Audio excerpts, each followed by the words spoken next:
বিশ্বনবী সাল্লাল্লাহু আলাইহি ওয়াসাল্লাম বলিয়াছেন, তিন ব্যক্তির জন্য জান্নাত একেবারে হারাম।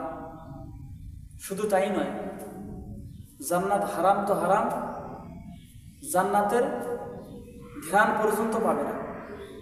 এক নম্বরে ওই ব্যক্তি, যে ব্যক্তি মদ পান করে, মদখোর। দ্বিতীয় নম্বরে ওই সন্তান, যে পিতামাতার অবাধ্য সন্তান। তৃতীয় নম্বরে ওই ব্যক্তি যে দায়ুস।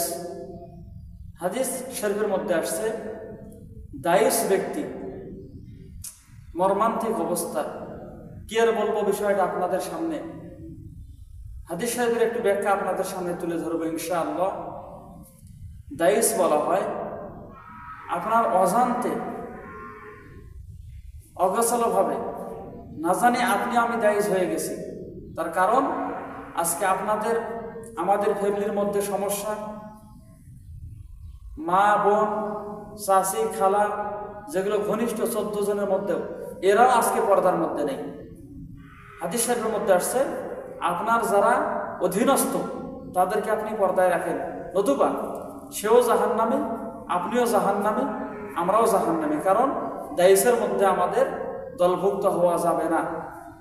তাই আশা করি আপনারা আমি দায়ুস থেকে যেন বাঁচতে পারি। আর তিন ব্যক্তি থেকে আল্লাহ পাক আপনাদের আমাকে রক্ষা করুন, আমিন।